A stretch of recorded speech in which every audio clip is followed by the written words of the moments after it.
Why aren't more Arab countries in the Middle East taking in Palestinian refugees? The onset of a renewed war between Israel and Hamas has led to fears that millions of Palestinian people living in the Gaza Strip may be forced to become refugees. But despite the fact that Gaza shares a border with Egypt, the Egyptian government almost immediately ruled out any possibility of accepting Palestinian refugees. In fact, Egypt is currently constructing an even larger border wall with Gaza than the one it currently has in place. Now, many outside observers have asked why Egypt, a majority Arab and Islamic nation, would turn away the Palestinian people. And of course, many have pointed out that it may serve the political interests of many Arab nations to refuse to accept Palestinian refugees because it allows them to then blame Israel for any sort of humanitarian crisis that unfolds. But the thing is, historically, many Arab nations have accepted Palestinian refugees, and that may be why Egypt doesn't want to now.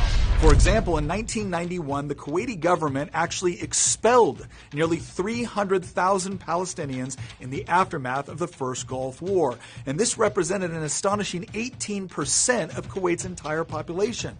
So what was the reason? Well, the Palestinian Liberation Organization had actually supported Saddam Hussein's invasion of Kuwait a year earlier. And this support only grew after Iraq began attacking Israel with rockets throughout the war. After Kuwait's liberation, the government considered much of the Palestinian community to be complicit in the Iraqi occupation of their country. And in response, nearly all Palestinians were deported in just a few months. And this wasn't the first time something like this had happened. Decades earlier, the Palestinian groups operating in Jordan had come to openly call for the overthrow of Jordan's monarchy in the aftermath of the Six-Day War.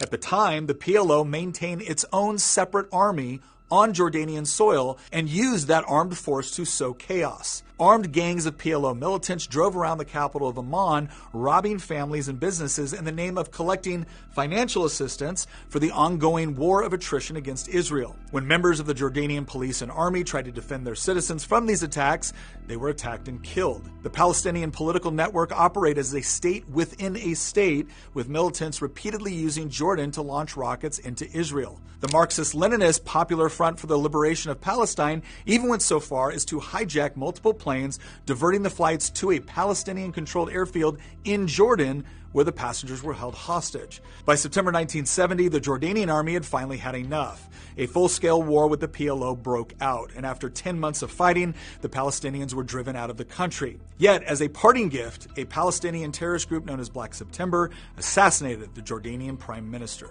Sadly, the story doesn't end there, because the PLO then moved into Lebanon, where they allied themselves with Marxist and socialist movements that were seeking to overthrow Lebanon's conservative Maronite Christian government. The presence of thousands of Palestinian militants flooding into the country completely destabilized Lebanon and plunged the entire nation into chaos. Less than 4 years after the PLO was expelled from Jordan, Lebanon found itself in the middle of one of the most bloody and chaotic civil wars in Middle Eastern history, from which it has never fully recovered. In short, Palestinian organizations have not just attacked Israel. They have sowed unrest in many of the neighboring Arab and Muslim countries as well, and this has led those governments to the conclusion that allowing for mass immigration or even just refugee camp resettlement within their borders would lead to domestic unrest for their own countries. And this, of course, only exacerbates the humanitarian crisis for those Palestinian non-combatants caught in the middle. The problem is, as long as terrorist organizations like Hamas and others are elected to represent the Palestinian people, their plight will most likely continue, as neither Israel nor apparently the surrounding Arab nations want to see their own populations threatened by terrorist groups.